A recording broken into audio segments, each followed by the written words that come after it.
Breaking news.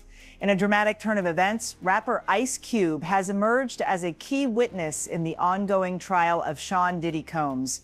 Notably, Ice Cube had previously denied any involvement in the allegations surrounding Diddy's so-called freak-off parties.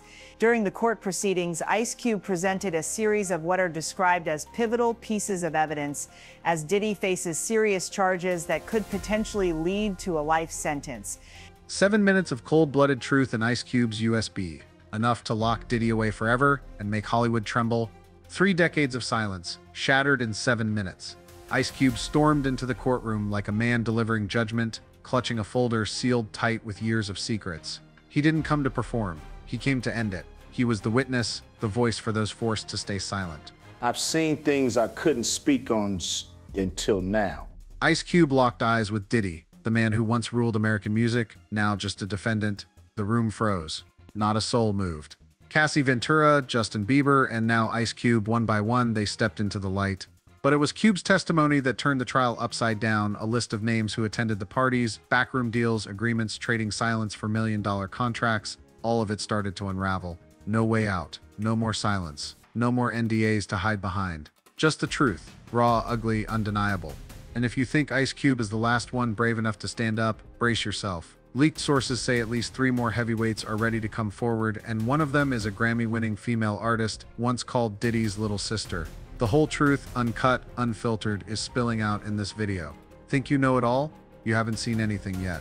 Led from the courthouse, tensions flare as Ice Cube testifies in Sean Diddy Combs' trial. The atmosphere inside the courtroom has been electric following Ice Cube's unexpected testimony. Our correspondent reports that Sean Combs reacted with intense emotion, visibly slamming the table and shouting as critical evidence was presented. Meanwhile, Diddy's legal team appeared deeply unsettled, scrambling into urgent discussions and seemingly unprepared for this dramatic development. The courtroom had just settled after a long morning of legal sparring, both sides trading blows. The prosecution was gearing up to revisit evidence tied to Cassie Ventura's testimony. Diddy's lawyers shuffled papers, half exasperated, half cocky. Then, out of nowhere, the courtroom doors swung open. A figure nobody expected strode in, marched straight to the witness stand, and declared he was there to testify against Diddy. In his hand, a thick stack of documents and a USB drive, his icy gaze slicing through the jury. "I'm not here to tell stories," he said, his voice low, cutting the air like a blade. "I'm here to tell the truth." In that moment, it was as if a spark ignited, lighting a fire of hope for victims crushed by the shadows of Hollywood's power. That figure was Ice Cube, the man who swore he'd never touch the mess of Sean Diddy Combs until he walked in. So how did Ice Cube, who always insisted he was uninvolved, become the pivotal witness in Diddy's trial at the 11th hour? I used to be the one standing on the sidelines, telling myself, I ain't getting tangled up with these cats. But today, I can't keep my mouth shut no more. I'm posted up here not just to call out one clown, but to speak for those who got no voice, folks getting crushed, hurt, and straight up forgotten. They deserve justice, deserve to shine in the light, not live scared in the dark. Diddy's lawyers, smug and self-assured just minutes ago, snapped upright, eyes wide, faces drained of color. No one, not even the jury, could have predicted that Ice Cube, who publicly swore he had no ties to Diddy, would step forward to testify.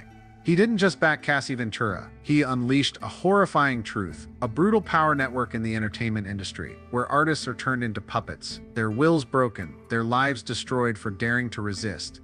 With a voice low and sharp as steel, Ice Cube didn't just accuse Diddy, he pointed straight at a vicious system, one Diddy allegedly masterminded, using depraved parties, hidden cameras, and ruthless threats to manipulate and punish anyone who stepped out of line. Diddy's parties, Cube revealed, weren't casual gatherings. They were testing rooms, where artists were secretly filmed, pushed to see how far they'd obey. "They don't invite you because they like you," he said, his voice haunting. "They invite you to own you."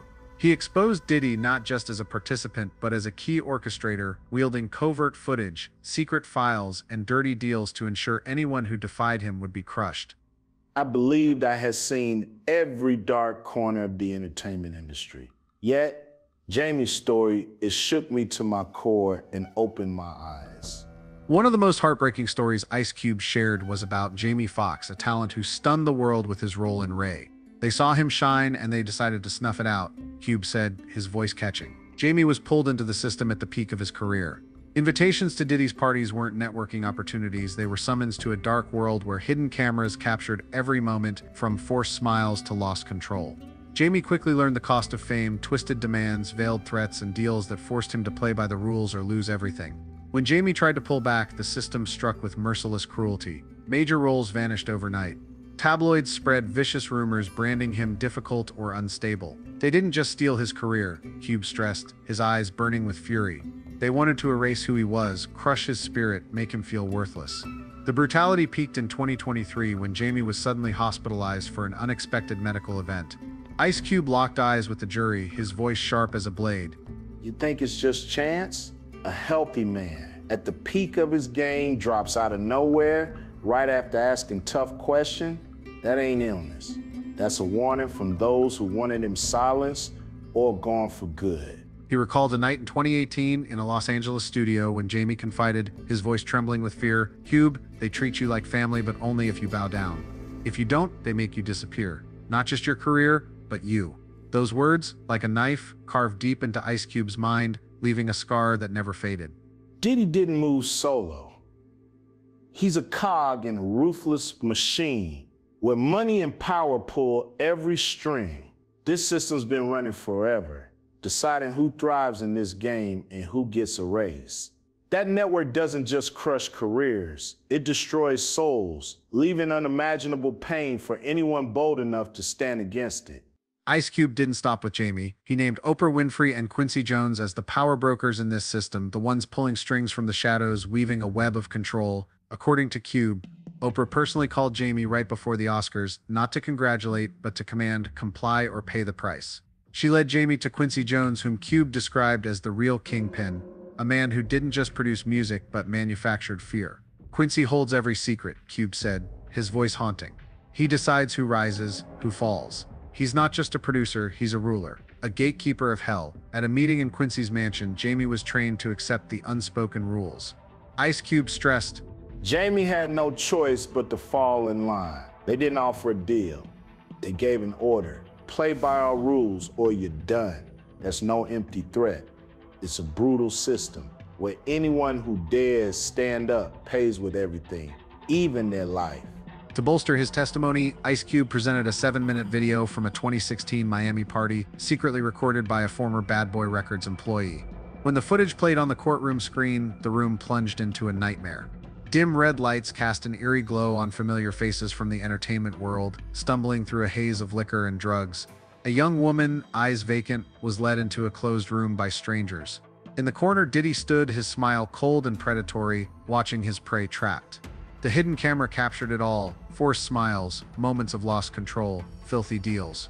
Ice Cube roared, pointing at the screen. This is a prison. They'll film you, blackmail you, keep you living in fear that one day those videos will destroy you.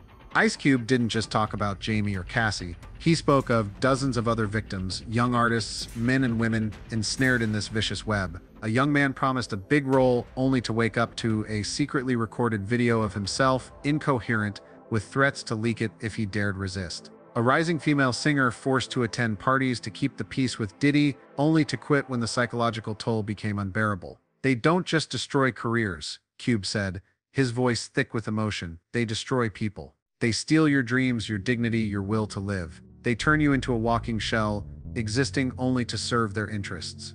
I got an email at 2 a.m., just 3 sentences, but enough to show me the old me. A coward, compromising, silent. I know if I don't speak up, someone's gonna die. And this time, I can't be a coward no more. When the judge asked why he chose to speak out, Ice Cube bowed his head, his voice low, as if confronting himself. He admitted to being a familiar face at Diddy's parties, despite years of denying it publicly. "I was there," he said, his voice heavy with truth. I've seen what they do. Young girls drugged, artists forced, lives broken, but I stayed quiet. 'Cause I was scared. Scared of Diddy, scared of the system behind him, scared of those still out there, ready to crush anyone who dares speak out. Everything changed in August 2024 when Ice Cube received an email from Cassie Ventura, who had endured a decade of Diddy's hell. In her message, Cassie pleaded with him to stand up, her voice a mix of desperation and resolve. "You know the truth, Cube. I lived in that hell, and I know I'm not enough alone to make Diddy pay. If you don't speak, no one's safe. He'll hunt us all. Not just me, but everyone who ever set foot in those parties, even once. Cassie revealed her paralyzing fear. Time's running out, Cube. He won't stop. If Diddy walks free early, with his ruthless better kill than misses mentality, he'll spare no one who holds even a shred of evidence against him. He has files on all of us, she wrote. No one's safe unless we stand together to take him down. Cassie's letter sliced through the veil of fear in Ice Cube's mind. He saw flashes of faces from those parties, young artists full of hope, now mere shadows crushed by the system. He thought of Jamie Foxx, a friend he respected, nearly erased for daring to resist. I couldn't stay silent anymore, Ice Cube told the jury, his voice trembling with resolve. Not when Cassie and others are fighting alone. I'm here for them. For those who lost everything, and for those still trapped in this system's cage. As Ice Cube finished his testimony, the courtroom sank into silence. Diddy, who had maintained an almost arrogant calm until now, showed cracks of unease for the first time. He bowed his head, tapping his pen relentlessly in a nervous tick, avoiding the video from the 2016 party, a damning glimpse of the brutality once hidden behind his cold smile. Diddy's lawyer, Marcus Hale, launched a counterattack, trying to discredit Cube by using his real name and a mocking tone. If you knew all this for so long, Mr. Jackson, why stay silent for 20 years? Why speak up only now? The room held its breath, waiting for his response. Ice Cube stared straight ahead, his voice low but unwavering. Because I was afraid, I feared Diddy. I feared the system behind him. I feared the people who could make you vanish with one phone call. But Cassie showed me silence isn't safety, it's complicity. I'm here for those whose voices aren't loud enough to face this machine. I'm here for them, the ones crushed, erased, just for daring to dream. His words shook the jury. Hale pressed on, accusing Cube of attending those parties himself. Cube didn't flinch. I won't deny I was there. I walked into those rooms, saw what they did. Young girls drugged, artists forced to bow, lives broken. I'm not here to justify my silence. I'm here to fix it. I'm here for Cassie, for Jamie Foxx, for the other victims. Call me a hypocrite if you want, but today I'm speaking the truth, and that truth will bury you. Seizing the moment, lead prosecutor Alicia Bennett demanded an expanded investigation, not just into Diddy, but into other power players. Mr. Jackson's testimony doesn't just expose the actions of defendant Sean Combs, it unveils a systematic criminal network spanning decades, involving powerful figures like Oprah Winfrey and Quincy Jones. We request a broader investigation, targeting not only Mr. Combs, but everyone who enabled or profited from this manipulative machine. Bennett's demand sent shockwaves through the courtroom. Diddy whispered to his lawyer, his face taut with strain, while Ice Cube stood firm, a warrior who just landed the final blow. He wasn't just seeking justice for Cassie, Jamie Foxx, and the nameless victims. He was declaring war on an entire system. They wanted us to fear them, but today I'm telling them, it's your turn to be afraid. It's time for the truth to speak. Some truths are too brutal to face head-on.